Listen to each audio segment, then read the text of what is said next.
Sean Connery was picked as the actor most likely to succeed in convincing the audience that he was James Bond, Secret Service agent extraordinary, in the service of Her Majesty the Queen of England. In the words of Ian Fleming, James Bond is about 6 feet tall and somewhere in his middle 30s. He has dark, rather cruel good looks and very clear blue-gray eyes. what else must Mr. Connery be? He must be at home with small firearms of all kinds, such as this .25 caliber Beretta, Bond's favorite weapon.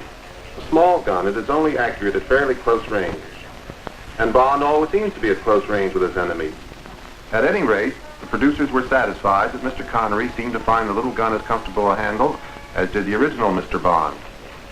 In addition to the Beretta, Connery had to gain a familiarity with such friendly little weapons as the Walther PPK, or, for big jobs, the Smith & Wesson long barrel .38, known as the Man-Stopper.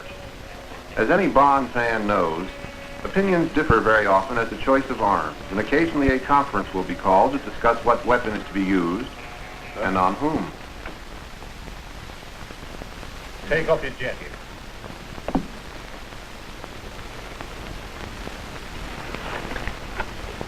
Give me your gun. Yes, I thought so. This Beretta again. I've told you about this before. You tell him. It's the last time. Nice and light. In a lady's handbag.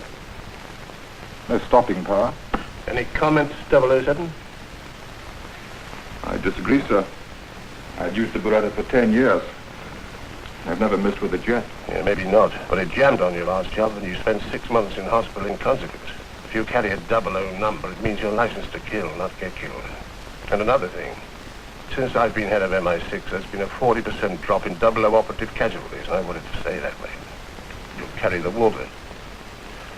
Unless, of course, you prefer to go back to standard intelligence duties. No, sir. I would not. Then from now on, you carry a different gun. Show him, Amra. Walther PPK. 7.65 mil with a delivery like a brick through a plate glass window. Takes a Brausch silencer with very little reduction in muzzle velocities. The American CIA swear by them. Thank you, Major Bluthwaite. Thank you, sir. Good night, sir. Any questions, 007? No, sir. All right, then. Best of luck. Thank you, sir.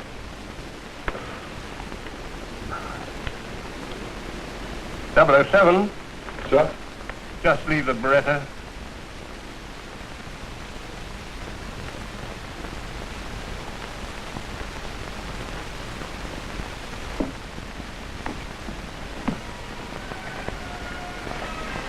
And who is this man who tells James Bond, alias Sean Connery, that he may not use his favorite weapon?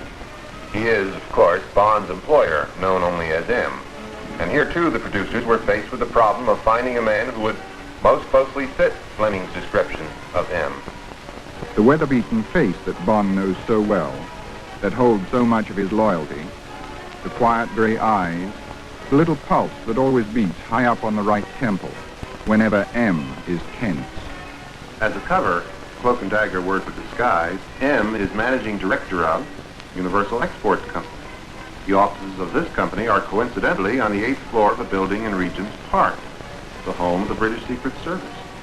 Sean Connery will have to convince many people that he is a simple, peace-loving man, James Bond, dealing in import-export. But his employee's number is 007.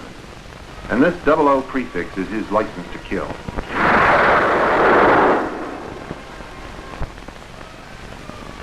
And sometimes silence, especially when it's built into a gun, is the better part of being a hero. Of course, Mr. Connery, as James Bond, does meet a few people he doesn't kill, although he may come very close if provoked.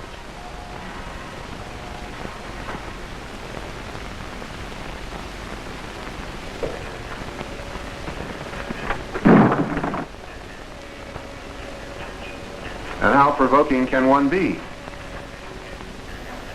James Bond, as all Bond fans know, often finds himself in some of the biggest gambling casinos, coolly and nonchalantly playing for fantastically high stakes.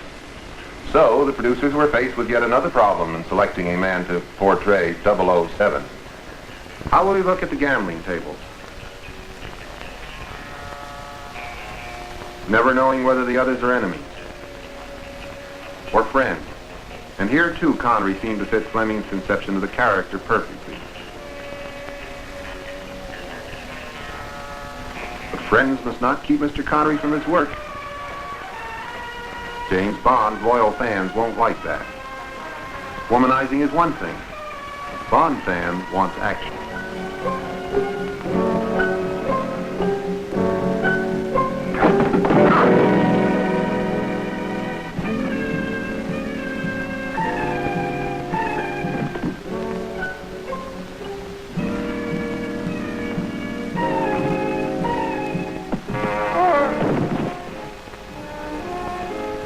Get up.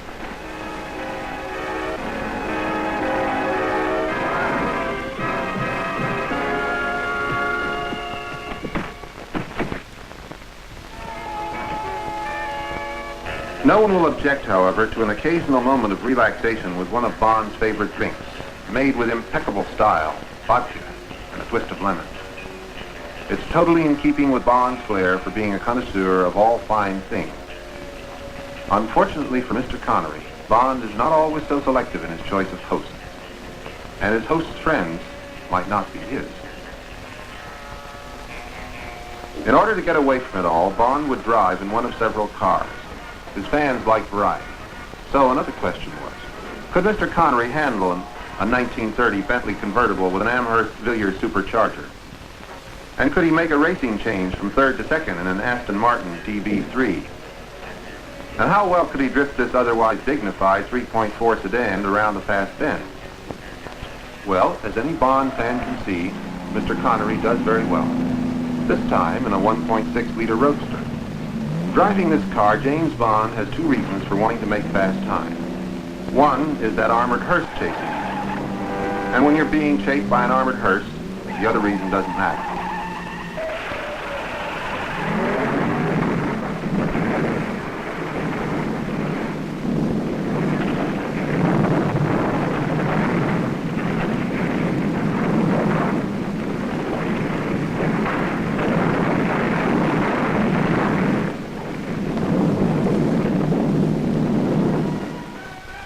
Other than danger and excitement, James Bond must seem erudite, knowledgeable about such things as seashells, etc.